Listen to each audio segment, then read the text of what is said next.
రేపు మేడే సందర్భంగా శుభాకాంక్షలు తెలియజేశారు కార్మిక లోకానికి ఉప ముఖ్యమంత్రి భట్టి విక్రమార్క. ఇందిరమ్మ రాజ్యంలో కార్మికుల శ్రేయస్సుకే ప్రథమ ప్రాధాన్యత ఉంటుందన్నారు భట్టి. ప్రజా సర్కార్ అధికారంలోకి వచ్చిన తక్కువ కాలంలోనే శ్రామిక వర్గం కోసం చారిత్రాత్మక నిర్ణయాలు తీసుకుందని ఆయన కొనియాడారు. ముఖ్యంగా సింగరేణి చరిత్రలో నిలిచిపోయేలా కార్మికులకు 1 కోటి ప్రమాద బీమా సౌకర్యాన్ని కల్పించామన్నారు భట్టి.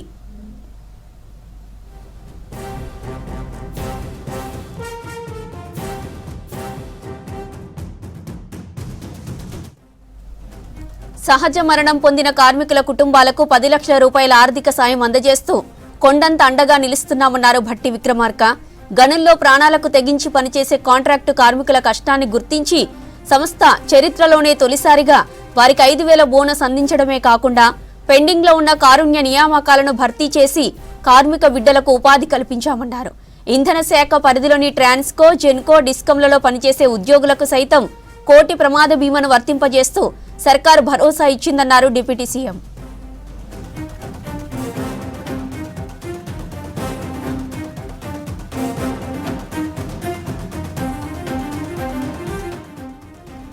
ఆర్టీసీలో గత ప్రభుత్వ అణచివేత ధోరణిని పక్కన పెట్టి కార్మిక ప్రజాస్వామ్యాన్ని పునరుద్ధరిస్తున్నామన్నారు భట్టి.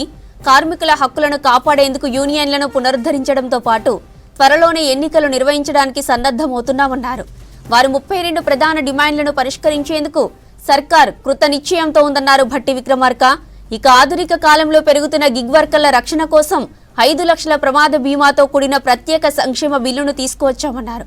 అలాగే గల్ఫ్ దేశాలకు వలస వెళ్లి ప్రమాదవశాత్తు మరణించిన కార్మికుల కుటుంబాలకు 5 లక్షల ఆర్థిక సాయం అందిస్తున్నామని చెప్పారు డిప్యూటీ సీఎం.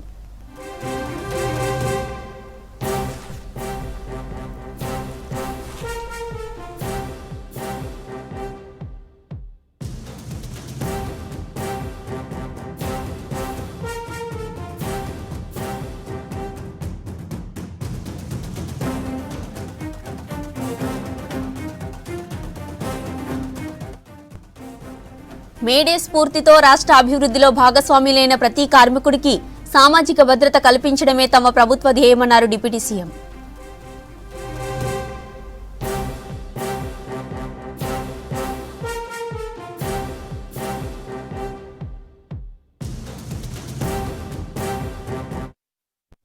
సిటీలో సుదీర్ఘంగా పదోన్నతుల కోసం ఎదురుచూస్తున్న 35 మంది ఇన్స్పెక్టర్లకు డీఎస్పీలుగా పదోన్నతులు కల్పించారు డీజీపీ శివధర్ రెడ్డి. డీజీపీ ఆఫీసులో పదోన్నతులు పొందిన 35 మంది డీఎస్పీలతో సమావేశమయ్యారు. కోర్టు కేసుల వల్ల, ఇతర సమస్యల వల్ల దీర్ఘకాలంగా ఉన్న సమస్యను పరిష్కరించామన్నారు డీజీపీ శివధర్ రెడ్డి.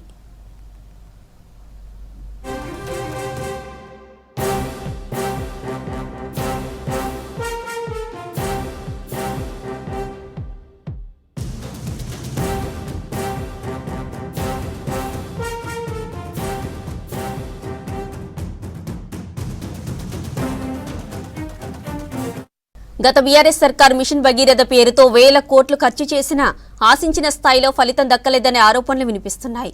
ఇప్పటికీ పూర్తి స్థాయిలో నీళ్లు రాక జనం ఇబ్బందులు పడుతున్నారనే విమర్శలు కూడా ఉన్నాయి. గత సర్కార్ వదిలేసిన మిషన్ భగీరథ పనులను కంప్లీట్ చేయడానికి రేవంత్ సర్కార్ దృష్టి సారించింది.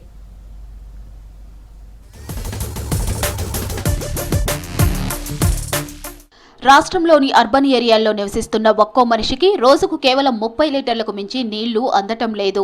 మిషన్ భగీరథ స్కీమ్తో మున్సిపాలిటీలో ఉండే ఒక్కొక్కరికి 135 లీటర్లు, కార్పొరేషన్లో 150 లీటర్ల చొప్పున ఇస్తామని గత ప్రభుత్వం లక్ష్యంగా పెట్టుకుంది. ప్రజల రోజువారీ నీటి అవసరాలు తీర్చే పేరుతో వేల కోట్లు ఖర్చు చేసింది. కానీ ఇప్పటికీ అర్బన్ ఏరియాలో పూర్తి స్థాయిలో నీళ్లు అందటం లేదు. దీంతో రాష్ట్ర ప్రభుత్వం ఈసారి అర్బన్ మిషన్ భగీరథ స్కీమ్పై ఫోకస్ పెట్టింది. ఇందుకు పెండింగ్ పనులను పూర్తి చేయడానికి 500 కోట్ల అవసరమని ఆఫీసర్లు ప్రతిపాదనలు పంపించారు. 2026-27 బడ్జెట్లో పెట్టి ఈ నిధులను విడుదల చేయడానికి ప్రభుత్వం సిద్ధమైంది. గత బీఆర్ఎస్ ప్రభుత్వం చేయకుండా వదిలేసిన మిషన్ భగీరథ పనులను కంప్లీట్ చేయడానికి రేవంత్ సర్కార్ దృష్టి సారించింది. అర్బన్ ఏరియాలో ఒక్కొక్కరికి కనీసం 100 లీటర్ల నీటిని అందించాలనే లక్ష్యంతో ముందుకు పోతోంది. మిషన్ భగీరథ పెండింగ్ పనుల వివరాలను మున్సిపల్ శాఖ ఆఫీసర్ల నుంచి తెప్పించుకొని పలు దఫాలుగా రివ్యూ మీటింగులు నిర్వహించారు. గోదావరి, కృష్ణా నదుల నుంచి వాటర్ ట్రీట్మెంట్ ప్లాంట్లు, pumping system, main transmission pipe లైన్లతో ఓవర్ హెడ్ బ్యాలెన్సింగ్ రిజర్వాయర్ల వరకు నీటిని తీసుకెళ్లే పనుల్లో ఎక్కడైనా లోపాలు ఉంటే వాటిని సరిచేయడంపై ఫోకస్ ప్రవేశపెట్టారు. ఇంట్రా మున్సిపల్ వర్కుల్లో భాగంగా ఓవర్ హెడ్ సర్వీస్ రిజర్వాయర్ల నుంచి డిస్ట్రిబ్యూషన్ పైప్ లైన్లు, ఇంటింటికి నల్లా నీటిని అందించే పెండింగ్ పనులు కంప్లైంట్ చేయడం వంటి వాటిపై అధికారుల నుంచి రిపోర్ట్ తీసుకున్నారు. గ్రేటర్ హైదరాబాద్ మినహా రాష్ట్రంలోని 121 మున్సిపాలిటీలు, 9 కార్పొరేషన్లలో మిషన్ భగీరథ పెండింగ్ పనులు కంప్లీట్ చేయడానికి మున్సిపల్ శాఖ ఆఫీసర్లు 500 కోట్లతో ప్రభుత్వానికి ప్రతిపాదనలు పంపించారు. దీంతో రాష్ట్ర ప్రభుత్వం 2026-27 బడ్జెట్లో ఈ నిధులకు ఆమోదం తెలిపింది. త్వరలోనే ప్రభుత్వం ఈ నిధులు రిలీజ్ చేయనుందని మున్సిపల్ శాఖ ఆఫీసర్లు తెలిపారు. రాష్ట్రంలోని ప్రతి ఇంటికి నల్లా కనెక్షన్లతో సురక్షితమైన తాగునీటిని అందించాలనే లక్ష్యంతో గత ప్రభుత్వం మిషన్ భగీరథ స్కీమ్ చేపట్టింది. కృష్ణానది నుంచి 32.43 టీఎంసీలు, గోదావరి నుంచి 53.68 టీఎంసీలు తీసుకొచ్చి గ్రామాలు, పట్టణాల్లో అందిస్తామని తెలిపింది. ఈ ప్రాజెక్టు రిపోర్ట్ ఆధారంగానే 30,000 కోట్ల రూపాయలకు పైగా నిధులు ఖర్చు చేసింది. అర్బన్ ఏరియాలో 4 సభ్యులున్న ఒక కుటుంబానికి రోజుకు కనీసం 500 లీటర్లకు మించి నీటిని నల్లాలతో సరఫరా చేస్తామని ప్రకటించింది. ఈ నీటిని తాగడానికి, వంట చేయడానికి, స్నానానికి, ఇతర గృహ అవసరాలకు ఉపయోగించుకోవచ్చని తెలిపింది. పట్టణాల్లో పనులు పూర్తి చేయకుండానే మధ్యలో వదిలేసింది. ఇంటింటికి నల్లాలు బిగించలేదు. రాష్ట్ర వ్యాప్తంగా పెద్ద మొత్తంలో వాటర్ సప్లై చేసే ప్రధాన ట్రాన్స్మిషన్ పైప్ లైన్లు, వాటర్ ట్రీట్మెంట్ ప్లాంట్లు నిర్మించారు. రూరల్ ఏరియా పంచాయతీలో ఇంటింటికి నల్లా కనెక్షన్లు 100% సాధించినట్టు అధికారికంగా ప్రకటించారు. కానీ అర్బన్ ఏరియాలోని మున్సిపాలిటీలు, కార్పొరేషన్లలో ఇంట్రా డిస్ట్రిబ్యూషన్ పనులు, అంతర్గత పైప్ లైన్లు, సంపులు, ఓవర్ హెడ్ ట్యాంకులు నిర్మించకుండా ఇంటింటికి నల్లా కనెక్షన్లు ఇవ్వకుండానే వదిలేశారు. దీంతో అర్బన్ ఏరియాల్లో ఒక్కో వ్యక్తికి రోజుకు 30 లీటర్లకు మించి వాటర్ సప్లై కావడం లేదని అంటున్నారు సిటీ పబ్లిక్. కొన్ని ఏరియాల్లో పావు గంట, అరగంటకు మించి నల్లాలు రావట్లేదని తెలిపారు. హైదరాబాద్ మెట్రో రాష్ట్ర సర్కార్ సొంతమైంది. ఎల్ఎన్టీ నుంచి 100% షేర్లు బదిలీ అయ్యాయి. దీంతో మెట్రో ఫేజ్ 1 పూర్తిగా రాష్ట్ర సర్కార్ ఆధీనంలోకి వచ్చింది. మెట్రో నిర్వహణ ప్రణాళిక అంతా ఇకపై ప్రభుత్వ పర్యవేక్షణలోనే సాగనుంది. ఇక మరోవైపు మెట్రో ఫేజ్ 2 ప్రాజెక్టుకు అడ్డంకులు తొలగిపోయాయి. కేంద్రానికి లేఖ రాసి మెట్రో విస్తరణ పనుల్లో వేగం పెంచాలని ప్రభుత్వం భావిస్తోంది. హైదరాబాద్ రవాణా వ్యవస్థలో సరికొత్త అధ్యాయం మొదలైంది. ఇప్పటివరకు ప్రైవేట్ భాగస్వామ్యంతో నడుస్తున్న హైదరాబాద్ మెట్రో ఫేజ్ ను రాష్ట్ర ప్రభుత్వం పూర్తిగా తన స్వాధీనంలోకి తీసుకుంది. దీనికి సంబంధించి ఎల్ఐటీ సంస్థకు సంబంధించిన 100% షేర్లను కొనుగోలు చేస్తూ రాష్ట్ర సర్కార్ కీలక ఒప్పందం కుదుర్చుకుంది. ఈ చారిత్రాత్మక నిర్ణయంతో మెట్రో 2వ దశ విస్తరణకున్న ప్రధాన అడ్డంకులు తొలగిపోయాయి. మెట్రో ఫేజ్ 2 కోసం కేంద్ర ప్రభుత్వం నుంచి అనుమతులు, నిధులు సాధించే దిశగా ఇది కీలక చర్య అంటున్నారు అధికారులు. మొత్తం 100% షేర్ల బదిలీతో మెట్రో నిర్వహణ ప్రణాళిక అంతా ఇకపై ప్రభుత్వ పర్యవేక్షణలోనే సాగనుంది. త్వరలోనే కేంద్రానికి లేఖ రాయడంతో మెట్రో విస్తరణ పనుల్లో వేగం పెంచాలని ప్రభుత్వం భావిస్తోంది. ఒప్పందంలో భాగంగా ఎల్ఎన్టీ మెట్రో రైల్ లిమిటెడ్ సంస్థకున్న 100% షేర్లను 1461.47 కోట్ల రూపాయల ఈక్విటీ విలువకు ప్రభుత్వం కొనుగోలు చేసింది. ఈ ఒప్పందంపై HMRL MD Sarfaraz Ahmed, LNT ప్రతినిధులు సంతకాలు చేశారు. ప్రస్తుతం మెట్రో సంస్థపై ఉన్న 13,538.53 కోట్ల భారీ రుణాన్ని 2026 రాష్ట్ర ప్రభుత్వం తన హామీతో రీఫైనాన్స్ చేస్తుంది. దీంతో ఆర్థికంగా మెట్రోకు వెసులుబాటు కలగనుంది. 2017 నుంచి ఇప్పటి వరకు 86 కోట్ల ప్రయాణాలు నమోదైన నెట్వర్క్కు ఇకపై మెట్రో రైల్ లిమిటెడ్ నేరుగా పర్యవేక్షిస్తుంది. PPP మోడ్ నుంచి ప్రభుత్వ రంగంలోకి మారడంతో మెట్రో భవిష్యత్ మలుపు తిరిగింది. ఈ ఒప్పందం కంటే ముందు సీఎం రేవంత్ రెడ్డిని ఎల్ఐటీ చైర్మన్ ఎండీ ఎస్ఎస్ సుబ్రహ్మణ్యన్ మర్యాదపూర్వకంగా కలిశారు. మెట్రో ఫేజ్ 2 ప్రాజెక్టును కేంద్ర రాష్ట్ర ప్రభుత్వాలు సంయుక్తంగా చేపట్టాలని నిర్ణయించాయి.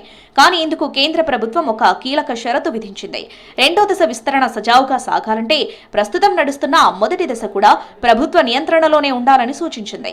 2 దశల మధ్య ఛార్జీల నిర్ణయం, సాంకేతిక సమన్వయం, ఆస్తుల నిర్వహణలో ఇబ్బందులు కలగకుండా ఉండాలంటే పూర్తి ప్రాజెక్టు ఒకే గొడుగు కిందకి రావాలని కేంద్రం స్పష్టం చేసింది. అందుకే ఎల్ఎన్టీ నుంచి ఫేజ్ 1 ను స్వాధీనం చేసుకోవాలని ప్రభుత్వం నిర్ణయించింది. ఇప్పటికే పంపిన డిపిఆర్లకు కేంద్రం ఆమోదం తెలిపితే ఫేజ్ 2కు అవసరమైన నిధుల్లో కేంద్రం వాటా దక్కే అవకాశం ఉంది. మెట్రో ఫేజ్ 2 విస్తరణ పనుల కోసం ప్రభుత్వం మొత్తం 43,848 కోట్ల రూపాయలు ఖర్చవుతుందని అంచనా వేసింది. ఇందులో కేటగిరీ ఏ కింద 5 కారిడార్లు, కేటగిరీ బి కింద మరో 3 కారిడార్లను మొత్తం 162.5 కిలోమీటర్ల మేర నిర్మించనున్నారు. ఈ భారీ వ్యయంలో కేంద్ర ప్రభుత్వం నుంచి 18% నిధులు 7,892 కోట్లు రానున్నాయి. రాష్ట్ర ప్రభుత్వం తన వాటాగా 30% 13,154 కోట్లు భరించాలని నిర్ణయించింది. మిగిలిన నిధుల్లో 48% 21,091 కోట్లను వివిధ ఆర్థిక సంస్థలతో రుణంగా సేకరిస్తారు. ఫేజ్ 1 ను స్వాధీనం చేసుకోవడంతో ఈ భారీ పెట్టుబడులకు కేంద్రం గ్రీన్ సిగ్నల్ ఇచ్చే అవకాశం ఎక్కువగా ఉందన్నారు అధికారులు. హైదరాబాద్ గాంధీ భవన్ ఎదురుగా ఉన్న గగన్ విహార్ భవనంలో ఏసీబీ అధికారులు రైడ్స్ చేశారు. గగన్ విహార్ 7వ ఫ్లోర్లో ఉన్న జీడిమెట్ల సర్కిల్ 2 వాణిజ్య పన్నుల శాఖ ఆఫీసులో తనిఖీలు చేశారు ఆఫీసర్స్. జీడిమెట్ల సర్కిల్ 2లో అవినీతి జరుగుతుందన్న సమాచారంతో ఆకస్మిక సోదాలు చేశారు. పలు ఫైల్స్, హార్డ్ డిస్క్లను స్వాధీనం చేసుకున్నారు ఏసీబీ అధికారులు. జేఎన్టీయూహెచ్ క్యాంపస్లో 2 పార్ట్ టైం పీహెచ్డీ స్కాలర్ల తీరుపై ఆందోళన చేశారు విద్యార్థులు. రిజిస్ట్రార్కు కంప్లైంట్ చేశారు విద్యార్థులు. చల్ల రామకృష్ణారెడ్డి, పితాని సందీప్ గౌడ్ అనే వ్యక్తులు నిబంధనలకు విరుద్ధంగా గౌడ్ లేకుండా రోజు క్యాంపస్లోకి వస్తున్నారని మండిపడుతున్నారు స్టూడెంట్స్. పార్ట్ టైం పీహెచ్డీ స్కాలర్ల తీరుకు నిరసనగా ఆర్&బి డైరెక్టర్ ఆఫీసులో ధర్నా చేశారు విద్యార్థులు. అకాడమిక్ వాతావరణానికి విఘాతం కలిగిస్తూ అనవసర కార్యకలాపాలకు పాల్పడుతున్న 2పై వెంటనే చర్యలు తీసుకోవాలని డిమాండ్ చేశారు స్టూడెంట్స్.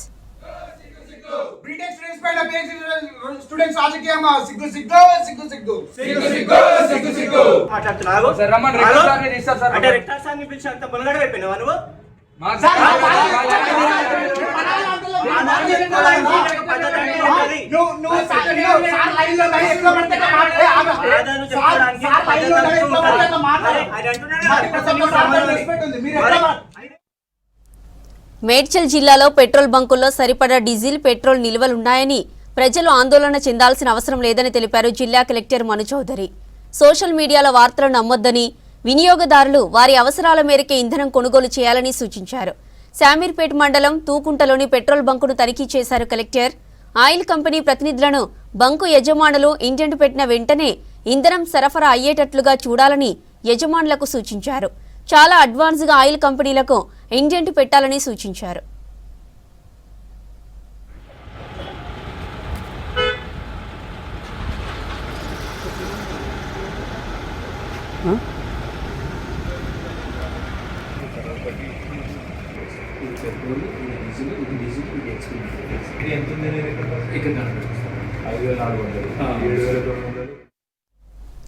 నగరంలో శిథిలావస్థకు చేరిన పాత భవనాలపై ఫోకస్ చేసింది హైడ్రా. బెంగళూరులో భారీ వర్షంతో ప్రహరీ కూలి 7 మంది మృతి చెందిన ఘటనపై అలర్ట్ అయింది. సిటీలో ఇలాంటి ప్రమాదాలు జరగకుండా ముందస్తు చర్యలు చేపట్టింది. పాత భవనాలు కూలే స్థితిలో తమకు సమాచారం ఇవ్వాలని సూచించింది. తాము పాత నిర్మాణాలను గుర్తించి సురక్షితంగా కూల్చివేత చర్యలు చేపడతామని చెప్పింది హైడ్రా. ఇక దీనిపై మున్సిపల్ కార్పొరేషన్ల నుంచి సమాచారం సేకరిస్తోంది హైడ్రా. ప్రజలు కూడా అప్రమత్తంగా ఉండి సమాచారం ఇవ్వాలని విజ్ఞప్తి చేసింది. భవనం ఫోటోతో పాటు కరెంటు లొకేషన్ షేర్ చేస్తే వెంటనే చర్యలు తీసుకుంటామని తెలిపింది. సమాచారం ఇచ్చిన వారి డీటెయిల్స్ గోప్యంగా ఉంచుతామని హామీ ఇచ్చింది.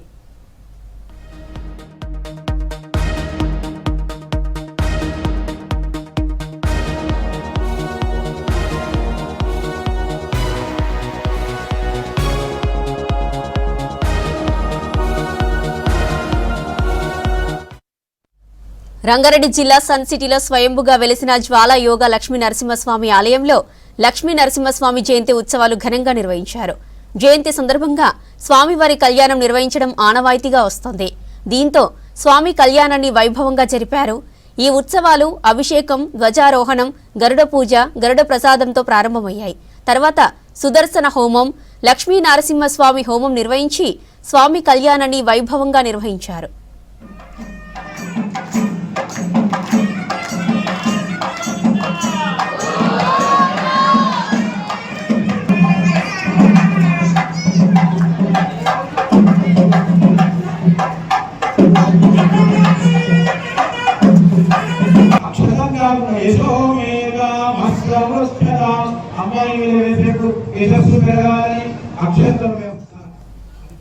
ఈ కళ్యాణంలో దాదాపు 250 జంటలు పాల్గొన్నాయి. ఈ కార్యక్రమానికి వేల సంఖ్యలో భక్తులు అటెండ్ అయ్యారు. భక్తులకు ఎలాంటి అసౌకర్యం కలగకుండా ఆలయ కమిటీ సిబ్బంది అన్ని ఏర్పాట్లు చేశారు.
రేపు సీఎం రేవంత్ రెడ్డితో సమావేశం కానున్నారు ఆర్టీసీ జేఏసీ నేతలు.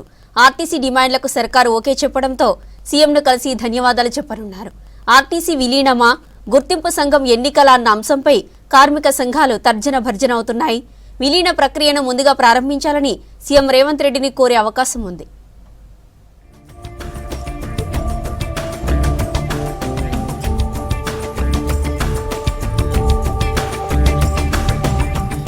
సమ్మె డిమాండ్ల అమల్లో భాగంగా త్వరలో గుర్తింపు సంఘం ఎన్నికల నిర్వహణకు ఆర్టీసీ యాజమాన్యం సిద్ధమవుతుంది. అయితే యూనియన్లలో భిన్న వాదనలు వినిపిస్తున్నాయి. విలీనం వైపే మెజారిటీ యూనియన్లు మొగ్గు చూపుతూ ఉండగా మరికొన్ని యూనియన్లు మాత్రం ముందు గుర్తింపు సంఘం ఎన్నికలకే పట్టుబట్టాలని భావిస్తున్నాయి. విలీనం పూర్తయితే ట్రేడ్ యూనియన్ల అవసరమే లేదన్నది మొదటి పక్షం వాదన కాగా, విలీన ప్రక్రియ కమిటీ పరిశీలనలో ఉందని, ఇది ఎంతకాలం పడుతుందో తెలియదని చెబుతున్నారు. గుర్తింపు సంఘం ఎన్నికలు జరిగితే విలీనం విషయంలో ప్రభుత్వంపై ఒత్తిడి కొనసాగించవచ్చన్నది రెండో పక్షం వాదన. మరోవైపు గుర్తింపు సంఘం ఎన్నికలను నిర్వహించడంతో కీలకమైన డిమాండ్ నెరవేర్చినట్టు అవుతుందని అటు ప్రభుత్వం ఇటు యాజమాన్యం భావిస్తుంది.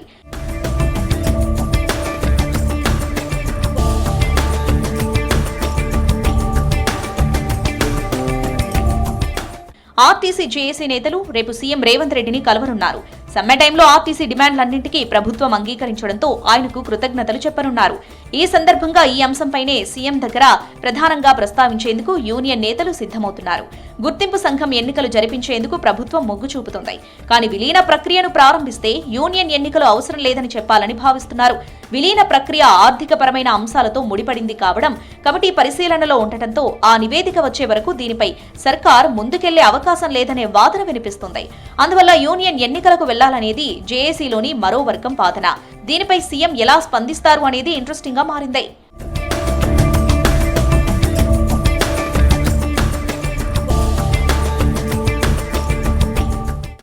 ఆర్టీసీ కార్మికులు, ఉద్యోగుల సమస్యలపై యూనియన్ నేతలు ఎవరైనా ఫిర్యాదు చేస్తే వెంటనే స్పందించి పరిష్కరించాలని ఆర్టీసీ ఎండీ నాగిరెడ్డి మేనేజర్లకు ఆదేశాలు జారీ చేశారు. గతంలో యూనియన్ నేతల విషయంలో వ్యవహరించినట్టు ఇప్పుడు వ్యవహరించొద్దన్నారు. వారు చేసే ఫిర్యాదులు, ఇతర అంశాలపై అధికారులు వెంటనే స్పందించాలన్నారు. యూనియన్ నేతలు ఏ విషయాలపై అధికారులను కలిసినా వారికి తగిన గౌరవం ఇచ్చి సమస్యలను పరిగణలోనికి తీసుకోవాలని సూచించారు ఆర్టీసీ ఎండీ నాగిరెడ్డి.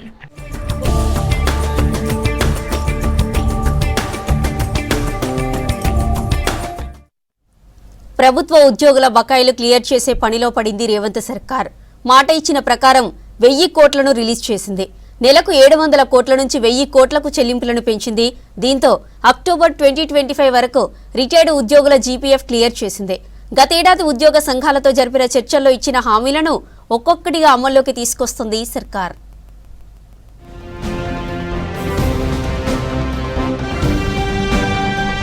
ఉద్యోగుల పెండింగ్ బకాయిల కోసం 1000 కోట్లను రిలీజ్ చేసింది సర్కార్. గత ఏడాది ఉద్యోగ సంఘాలతో జరిగిన చర్చల సందర్భంగా నెలకు 700 కోట్లు విడుదల చేస్తామని హామీ ఇచ్చింది. ఆ ప్రకారం మార్చి 2026 వరకు ప్రతి నెల ఉద్యోగులకు పెండింగ్ బకాయిలను రిలీజ్ చేస్తూ వచ్చింది. అయితే ఉద్యోగులు ఆర్థిక అవసరాలకు వారు పడుతున్న ఇబ్బందులను గమనించిన ప్రభుత్వం ఈ ఆర్థిక సంవత్సరం నుంచి ఆ మొత్తాన్ని 1000 కోట్లకు పెంచాలని నిర్ణయించింది. ఇందులో భాగంగానే ఏప్రిల్ నెలకు సంబంధించి 1000 కోట్లు విడుదల చేశారు. రిటైర్డ్ అయిన ఉద్యోగుల విషయంలో ప్రభుత్వం అత్యంత సానుకూలంగా స్పందించింది. 2025 అక్టోబర్ వరకు పెండింగ్ లో ఉన్న రిటైర్డ్ ఉద్యోగుల జీపీఎస్ బకాయిలన్నింటినీ ఈ నిధులతో పూర్తిగా క్లియర్ చేశారు. ఉద్యోగుల ఆరోగ్య అవసరాలకు సంబంధించి మెడికల్ బిల్లులను ఒక్కరోజు కూడా ఆలస్యం చేయకుండా ప్రాధాన్యతా క్రమంలో ఎప్పటికప్పుడు చెల్లించాలని ప్రభుత్వం అధికారులను ఆదేశించింది. ఉద్యోగుల ఆరోగ్య భద్రత విషయంలో రాజీ పడకూడదని ప్రభుత్వం నిర్ణయించింది. ఒక్కరోజు కూడా జాప్యం లేకుండా మెడికల్ బిల్లుల చెల్లింపులు రెగ్యులర్ గా జరిగేలా యంత్రాంగం చర్యలు చేపట్టింది. 8,000 కోట్ల మేర ఉద్యోగులకు సంబంధించి బకాయిలు పెండింగ్ లో ఉన్నాయి. గత ప్రభుత్వం ఉద్యోగుల పదవీ విరమణ వయస్సును 61 ఏండ్లకు పెంచింది. దీంతో 3 ఏళ్ల పాటు రిటైర్మెంట్లు జరగలేదు. ఫలితంగా బీఆర్ఎస్ ప్రభుత్వం దిగిపోయే నాటికి అంతకుముందు 3 ఏళ్లు ఎలాంటి రిటైర్మెంట్ల భారం ప్రభుత్వంపై పడలేదు. అయితే కాంగ్రెస్ ప్రభుత్వం అధికారంలోకి వచ్చిన 3 నెలలకే రిటైర్మెంట్లు మొదలయ్యాయి. ప్రతి ఏడాది యావరేజ్ గా 9,500 మంది ఉద్యోగులు రిటైర్ అవుతున్నారు. ఒక్క ఉద్యోగికి సగటున 40 లక్షల నుంచి 70 లక్షల వరకు బెనిఫిట్స్ రూపంలో చెల్లించాల్సి ఉంటుంది. ఇప్పటికే పెండింగ్ లో ఉన్న బకాయిలకు తోడు కొత్తగా ప్రతి ఏటా 6,000 కోట్ల రూపాయల అవసరం పడుతుంది. అందులో భాగంగానే ప్రతి నెల కొంత మొత్తంలో చెల్లింపులు చేస్తూ బకాయిలు పూర్తిగా తీసేయాలని ఎప్పటికప్పుడు ఉద్యోగులకు చెల్లింపులు ఉండేలా ప్రభుత్వం ప్లాన్ చేస్తుంది.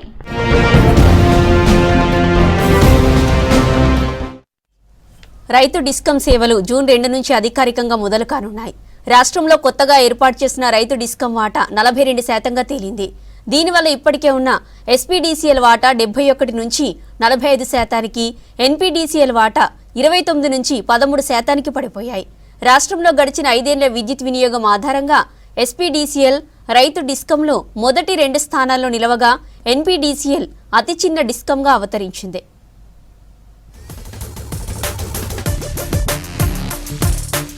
రాష్ట్ర ప్రభుత్వం ఎస్పీడీసీఎల్, ఎన్పీడీసీఎల్ డిస్కంల పరిధిలోని 29.08 లక్షల విద్యుత్ కనెక్షన్లను కొత్తగా ఏర్పాటు చేసిన రైతు డిస్కం పరిధిలోకి తెచ్చింది.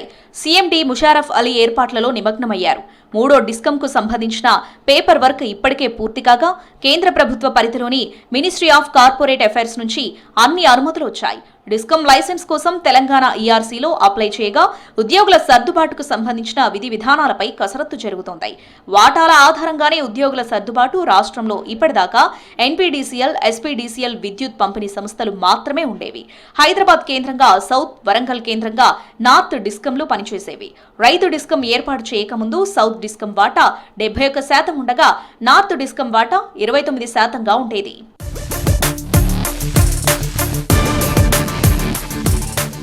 రెండు 2021 నుంచి 2025 వరకు రాష్ట్రంలో జరిగిన విద్యుత్ వినియోగం ఆధారంగా ఈ 3 డిస్కంల వాటాలను అధికారులు లెక్క కట్టారు. ఈ వాటాల ఆధారంగానే ఉద్యోగుల సర్దుబాటు చేయనున్నారు. జిల్లాకో డీఈ, ఉమ్మడి జిల్లాకో ఎస్ఈతో జూన్ 2 నుంచి రైతు డిస్కం సేవలు అధికారికంగా ప్రారంభం కానున్నాయి. డివిజన్ పరిధిలో ఏడీఈ, సబ్ డివిజన్ పరిధిలో ఏఈలను నియమించాలన్న ప్రభుత్వ ఆదేశాల మేరకు సీఎండీ ముషారఫ్ అలీ రైతు డిస్కంలలో ఉద్యోగుల నియామకంపై ఫోకస్ పెట్టారు. ఇప్పటికే డైరెక్టర్ల బోర్డు ఏర్పాటు కాగా commercial, operation and maintenance, accounts, IT విభాగం, రెగ్యులేటరీ, పవర్ పర్చేస్ అగ్రిమెంట్ లాంటి పనులు చేయడానికి రాష్ట్ర వ్యాప్తంగా 660 మంది ఇంజనీర్స్, 1000 మంది సిబ్బంది, 340 మంది పరిపాలనా ఉద్యోగులను నియమించాల్సి ఉంది. రైతు డిస్కంలో పనిచేయడానికి TG Transco, Genco, NPDCL, SPDCL కింద పనిచేస్తున్న ఉద్యోగులను పదోన్నతులతో తీసుకోవాలని భావిస్తున్నారు. ఇందుకోసం ఇప్పటికే విద్యుత్ యూనియన్లతో 2 సార్లు మీటింగ్లు జరిగాయి. రైతు డిస్కంలో చేరిన ఉద్యోగులకు ఏప్రిల్ 1న జీతాలు అందించి ఉద్యోగుల్లో నమ్మకాన్ని పెంచారు.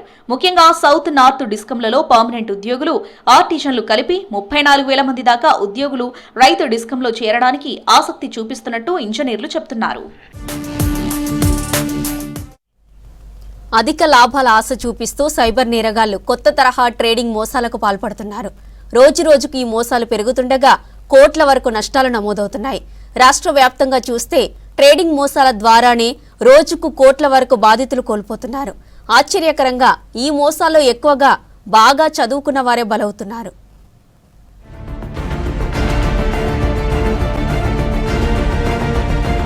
సాధారణంగా స్టాక్ మార్కెట్ ట్రేడింగ్ లో ఒకే డీమార్ట్ ఖాతాతో లావాదేవీలు జరగాలి. అయితే సైబర్ నేరగాళ్లు నకిలీ యాప్లు, వెబ్సైట్లు సృష్టించి వాట్సాప్ గ్రూపులతో బాధితులను తమ వలలోకి దించుతున్నారు. మొదట చిన్న మొత్తాల్లో పెట్టుబడులు పెట్టించి లాభాలు చూపిస్తూ నమ్మిస్తారు. ఆ తర్వాత భారీ పెట్టుబడులు పెట్టేలా ప్రలోభ పెడతారు. డబ్బులు చెల్లించే టైంలో మాత్రం యూపీఐ, ఆన్లైన్ బ్యాంకింగ్ తో పలు బ్యాంకు ఖాతాలను ఇచ్చి వాటిలో డిపాజిట్ చేయమని సూచిస్తారు. ఈ దశలోనే అనుమానం వస్తే మోసం బయటపడే అవకాశం ఉన్నా అధిక లాభాల ఆశతో బాధితులు జాగ్రత్తలు తీసుకోకుండా డబ్బులు కోల్పోతున్నారు. Trading fraud, investment fraud and digital fraud సంబంధించిన కేసులు తీసుకొని దాంట్లో ఎక్కువగా అమౌంట్స్ అంటే ఈ ఫ్రాడ్ అమౌంట్స్ ఎక్కడెక్కడ ట్రాన్స్ఫర్ అయినాయని ఒక 151 మ్యూల్ అకౌంట్స్ని ఐడెంటిఫై చేయడం జరిగింది. ఆ అకౌంట్స్ హోల్డర్స్ని, తర్వాత అకౌంట్స్ ఓపెన్ చేయడానికి ఎవరు సహకరించారు అనే దాని మీదే ఈ ఆపరేషన్ ఆక్టోపస్ అనేది స్టార్ట్ అయింది. సో అప్పుడు స్టార్ట్ అయినది ఇప్పుడు కంటిన్యూషన్గా అప్పుడు ఆక్టోపస్ 1.0 అవుట్కమ్ని తర్వాత అప్పుడు మాకున్న అబ్జర్వేషన్స్ తర్వాత అనాలిసిస్ చేసుకున్న తర్వాత ఆక్టోపస్ 2.0ని స్టార్ట్ చేసాము. అది ఈ నెల స్టార్ట్ చేసాము. 1 వీక్లో వీ కండక్టెడ్ దట్ ఆపరేషన్. అది 9 స్టేట్స్లో 16 టీమ్స్ వెళ్ళినాయి ఈసారి. సో దీంట్లో ఇప్పుడు మనం కండక్ట్ చేసిన దాంట్లో 52 మెంబర్స్ని అప్రెంట్ చేయడం జరిగింది. దీంట్లో కూడా ముఖ్యంగా కాన్సన్ట్రేషన్ అంతా కూడా ఈ మ్యూల్ అకౌంట్స్ ఓపెన్ చేయడానికి సహకరించిన వాళ్ళు బ్యాంకర్స్, ప్రత్యక్షంగా పరోక్షంగా సహకరించిన బ్యాంక్ ఎంప్లాయీస్ని మనము అప్రెంట్ చేయడం జరిగింది. ఇటీవల బాలాపూర్కు చెందిన ఓ రిటైర్డ్ సైంటిస్ట్ కుటుంబం ట్రేడింగ్ మోసానికి గురైంది. వాట్సాప్ గ్రూప్తో పరిచయమైన నేరగాళ్లు మొదట 20,000 పెట్టుబడికి లాభాలు చూపించి నమ్మిస్తారు. ఆ తర్వాత ఐఓపీల పేరుతో పెద్ద మొత్తాలు పెట్టించగా స్క్రీన్పై కోట్లల్లో లాభాలు చూపించారు. డబ్బులు విత్డ్రా చేసుకోవాలంటే కమిషన్, పన్నుల పేరుతో మరింత డబ్బు వసూలు చేశారు. చివరకు బాధితుడు మొత్తం 62 లక్షలకు పైగా 28 బ్యాంకు ఖాతాల్లో జమ చేసి మోసపోయాడు. దిల్సుఖ్ నగర్ కు చెందిన ఓ వ్యాపారి కూడా ఇలాంటి మోసానికి గురయ్యాడు. సరూర్ నగర్ కు చెందిన ఓ ప్రైవేటు ఉద్యోగి హెచ్ఎస్బీసీ పేరుతో వచ్చిన మెసేజ్ ను నమ్మి ట్రేడింగ్ ప్రారంభించి 20 లక్షలు కోల్పోయాడని చెప్పారు cyber crime DCP. Cyber crime జరగాలి అంటే మ్యూల్ అకౌంట్ ఉండాలి. మ్యూల్ అకౌంట్ లేకుండా సైబర్ క్రైమ్ జరగదు. కాబట్టి మెయిన్ మా కాన్సన్ట్రేషన్ మ్యూల్ అకౌంట్స్ని మ్యాక్సిమమ్ ఏర్పాటు కాకుండా ఆ వ్యవస్థను మొత్తం డిస్మాంటిల్ చేయాలనేది మాకు ఉన్న ఉద్దేశము. దీనికి సంబంధించి ఆర్బీఐ గవర్నర్ గారిని కలవటము, తర్వాత వివిధ బ్యాంక్స్ యాజమాన్యంతో కలవటము, మా సిపి గారు ఆధ్వర్యంలో అన్నీ చేశాము. కాబట్టి ఇంకా మేము లీగల్ యాక్షన్ కూడా ఇనిషియేట్ చేస్తాము. ఖచ్చితంగా ఈ మ్యూల్ అకౌంట్స్ని అరికట్టడంలో మా వంతు కృషి మేము చేస్తాము. ఇంకా రెండవది ఫ్రాడ్స్టర్స్కి చెప్పేది కూడా మేము చెప్పడానికి ఏం లేదు, మా యాక్షన్సే వాళ్ళకి ఆన్సర్ ఉంటుంది. కేపీహెచ్పీ భగత్ సింగ్ నగర్ ప్రాంతానికి చెందిన వ్యాపారి వాట్సాప్ కు సత్యనారాయణ, వైశాలి అనే ఇద్దరి నెంబర్ల నుంచి వాట్సాప్ లో పెట్టుబడుల లింకులు వచ్చాయి. ఫినాల్టో ఇండస్ పేరుతో ఉన్న ఇన్వెస్ట్మెంట్ ప్లాట్ఫామ్ లో స్టాక్ ట్రేడింగ్ పెట్టుబడులు పెడితే పెద్ద మొత్తంలో లాభాలు పొందవచ్చని ఆశ పెట్టారు. కంపెనీ వెబ్సైట్ పరిశీలించాలని వారిపై ఒత్తిడి చేసి 11 కోట్లు జమ అయినట్లు చూపించారు. దీంతో 3 బ్యాంకు ఖాతాల నుంచి 41 విడతలుగా 7 కోట్లను ఆన్లైన్ లో చెల్లించి మోసపోయాడు బాధితుడు. అయితే డ్రా చేసుకునేటప్పుడు కొన్ని కండిషన్ పెట్టడంతో మోసపోయానని గ్రహించి సైబర్ క్రైమ్ రిపోర్టింగ్ పోర్టల్లో ఫిర్యాదు చేశాడు బాధితుడు. సైబర్ ఫ్రాడ్స్టర్స్, సైబర్ క్రిమినల్స్ పబ్లిక్ని మోసగించడానికి రెడీగా ఉన్నారు. ప్రతి అవకాశాన్ని వాళ్ళు వినియోగించుకుంటున్నారు. పబ్లిక్ని మోసగించడము, వాళ్ళ బ్యాంక్స్లో ఉన్న డబ్బుల్ని దోచుకునే ప్రణాళికలోనే ఉన్నారు. కాబట్టి మీరు ఆన్లైన్ యాక్టివిటీ చేసినప్పుడు కానీ, లేదంటే ఆన్లైన్లో మీకు ఎవరన్నా వచ్చి పలానది ఉంది చేయండి, లేదంటే ఇన్వెస్ట్మెంట్ చేయండి, ట్రేడింగ్ చేయండి అని చెప్పి ఇటువంటి మాయమాటలు చెప్పి తర్వాత ఇటువంటి అబద్ధపు ప్రకటనలు చేసినప్పుడు వాటిని నమ్మొద్దు. ఆన్లైన్ యాక్టివిటీ చేసేటప్పుడు 1-2 సార్లు ఆలోచించాలా, థింక్ బిఫోర్ యూ యాక్ట్. ఎటువంటి అనుమానం ఉన్నా కానీ మీరు 1930లో మీ కంప్లైంట్ రిజిస్టర్ చేయవచ్చు. ఈవెన్ సైబర్ క్రైమ్ అటెంప్ట్ని కూడా రిపోర్ట్ చేయవచ్చు. అసలు ట్రేడింగ్ సంస్థలు ఎప్పుడూ పలు వ్యక్తిగత ఖాతాల్లో డబ్బులు డిపాజిట్ చేయమని చెప్పవని అంటున్నారు పోలీసులు. అలాగే అధిక లాభాలు హామీలు ఇచ్చే యాప్లు, వాట్సాప్ గ్రూపులు అనధికారిక సూచనలను ఎట్టి పరిస్థితుల్లో నమ్మొద్దని చెబుతున్నారు.